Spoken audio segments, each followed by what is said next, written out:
అందరికీ స్వాగతం అండి. ఇప్పుడు నేను చెప్పబోయే కథ ఆరోగ్య రహస్యం.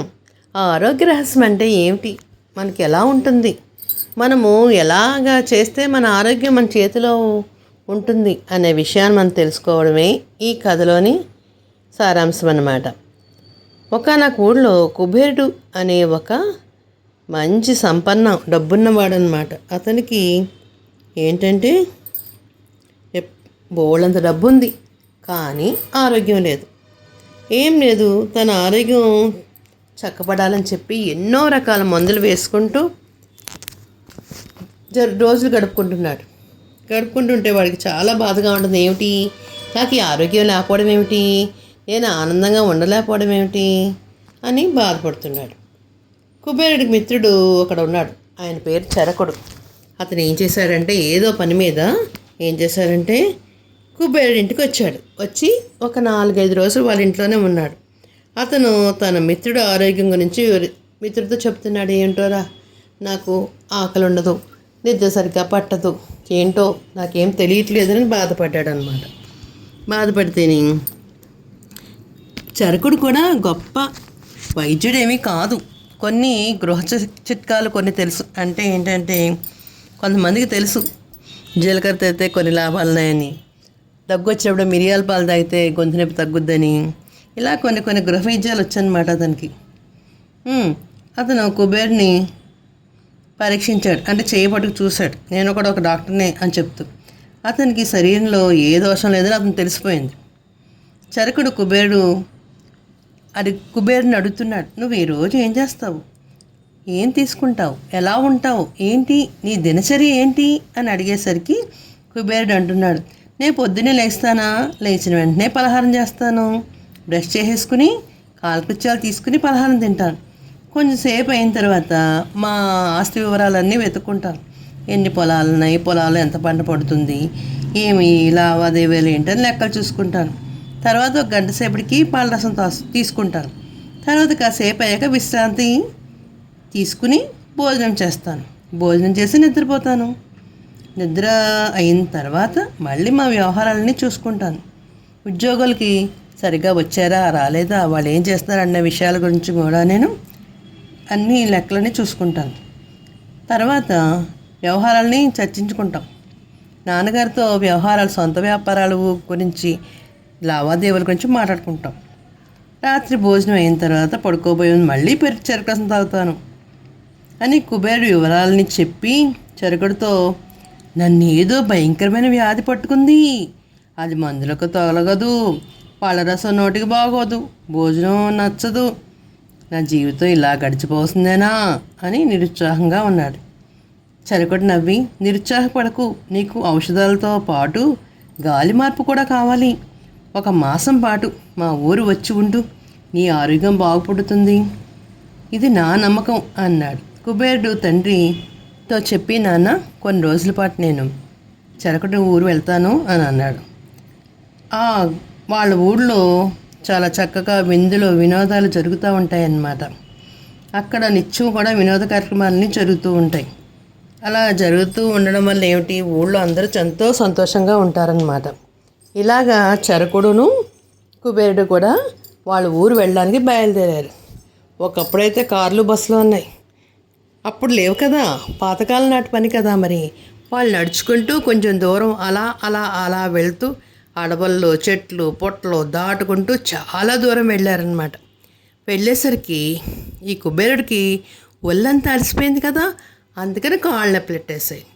మరి శరీరంలో పొద్దునుంచి అతనికి ఏమీ తినలేదు కదా, అందుకని కడుపులో ఆకలేసేసింది.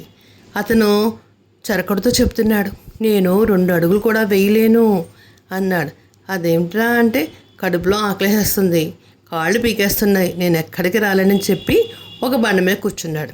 అప్పుడు చరకుడు అంటున్నాడు, అదేమిట్రా, నువ్వు ముందుగా చెప్పుంటే ఏదైనా మనం తినడానికి తెచ్చుకునేవాళ్ళం కదా, పొట్లం కట్టి అన్నాడు. అయితే సరే అని ఏం చేద్దామా అని వాళ్ళు అలా కొంచెం దూరం వెళ్ళేసరికి అక్కడ ఒక చిన్న ఇల్లు కనిపించింది.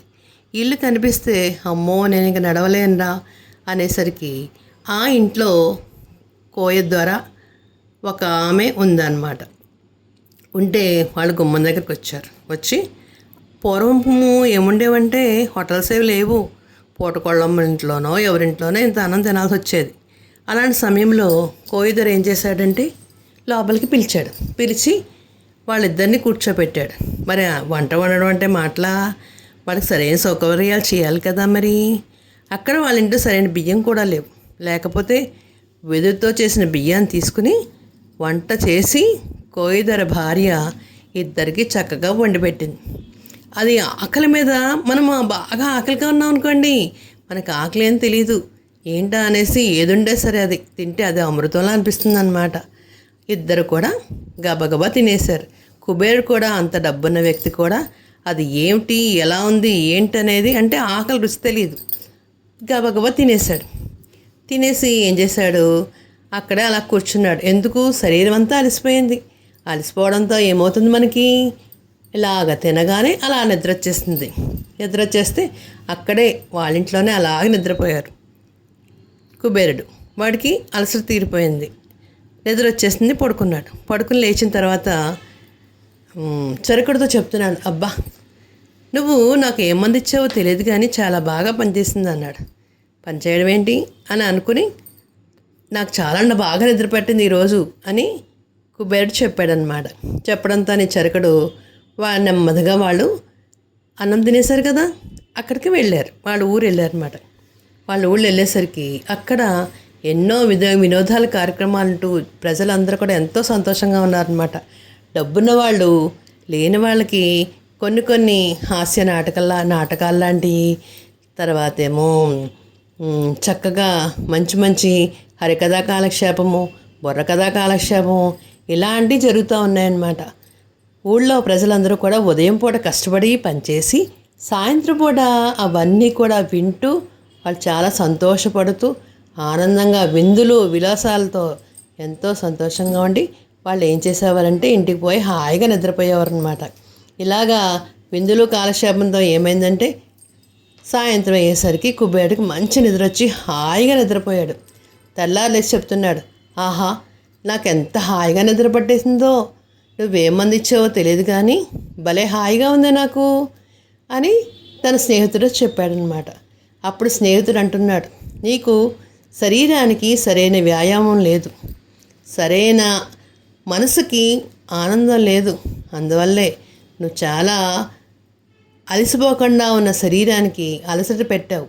అందుకే ఈరోజు నన్ను చక్కగా ఆకలి మీద ధ్యాస పుట్టింది, నిద్ర మీద చక్కగా నిద్రపోయావు ఒళ్ళు అలసిపోవడంతోనే. అందుకే ఇక నుంచే నువ్వేం చేస్తావంటే ఉదయంనే చక్కగా నడిచి కనీసము ఉదయాన్నే లేచి 1 గంట సేపు వాకింగ్ చెయ్యి, తర్వాత వ్యాయామం చెయ్యి.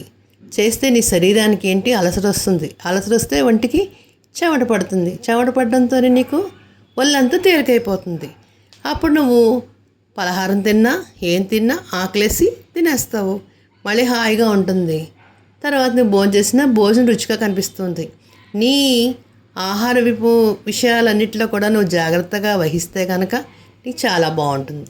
అలాగే సాయంత్రం పూట ఊళ్ళో వాళ్ళందరికీ వినోదాలతో కాలక్షేపం చేయడానికి మంచి హరకథలు, బుర్రకథలు, రామాయణ కథలు, పిట్టి కథలు ఇలాంటివన్నీ పెట్టించి చేయిస్తే జనాలందరికీ చాలా సంతోషంగా ఉంటుందని స్నేహితుడు చెప్పాడనమాట. అలా చెప్పడంతోనే కుబేరుడికి జ్ఞానోదయం అయింది. అయిన వెంటనే సరిగ్గా మాసం కాదు 15 రోజుల్లోనే వాళ్ళ ఊరికి తిరిగి వచ్చేసేసి తన దినచర్యనన్నింటినీ మార్చుకున్నాడనమాట. మార్చుకుని కష్టపడేవాడికి నిద్ర బాగా పడుతుందని అర్థం తెలుసుకుని ఉదయాన్నే లేవడం, చక్కగా వాకింగ్ చేయడము, చక్కగానేమో కావలసిన పదార్థాలన్నీ తినడము, రాత్రి వినోదాలు అంటే కాలక్షేపం చేయడము ఇలాంటివన్నీ చేయించడానికి వాళ్ళ ఊళ్ళో మంచిగా డబ్బులు ఖర్చు పెట్టి వాళ్ళందరినీ ప్రోత్సహించి అందరూ సంతోషంగా ఉండేలాగా చేశాడనమాట. చూసారా మరి ఎంత చక్కగా మన ఆరోగ్యాన్ని మనం కాపాడుకుంటే మన జీవితంలో మనకి అంతకు మించింది ఏదీ లేదు. అందుకే చెప్పారు పెద్దలు, ఆరోగ్యమే మహాభాగ్యం అని.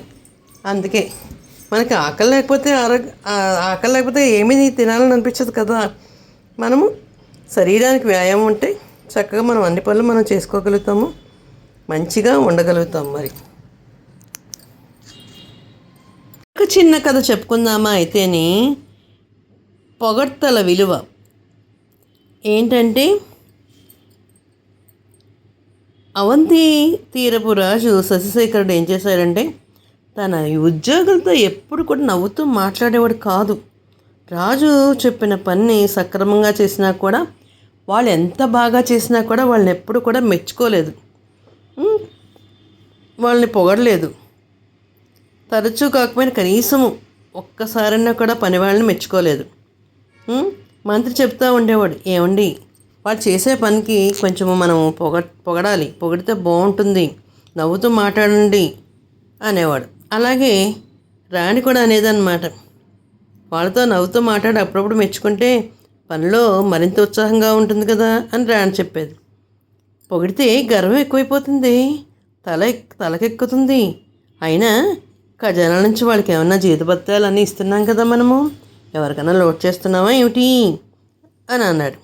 ఒకరోజు రాజు సంచారం చేస్తూ పేదరాజు పెద్దమ్మ ఇంటికి వెళ్ళాడు. ఇంట్లో దిగాడు. దిగిన తర్వాత పేదరాజు పెద్దమ్మ ఏం చేసిందంటే, అందంగా ప్రేమగా ఆహారాన్ని వండి పెట్టింది.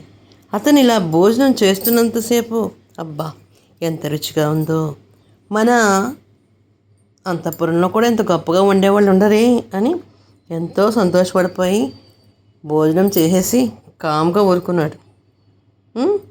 అతను ఏమీ అనలేదు, మనసులో మాత్రం అనుకున్నాడు, చాలా బాగా చేసింది పెద్దమ్మ అనుకున్నాడు. రాజు తిరిగి ప్రయాణంలో మళ్ళీ పెద్దమ్మ ఇంటికే భోజనం చేయడానికి వచ్చాడు. ఈసారి వంటకాలు ఏమి రుచిగా లేవు. పెద్దమ్మ వడ్డంలో ఏమాత్రమూ శ్రద్ధ కనిపించట్లేదు. అప్పుడు రాజు 4 మెతుకులు తినేసేసి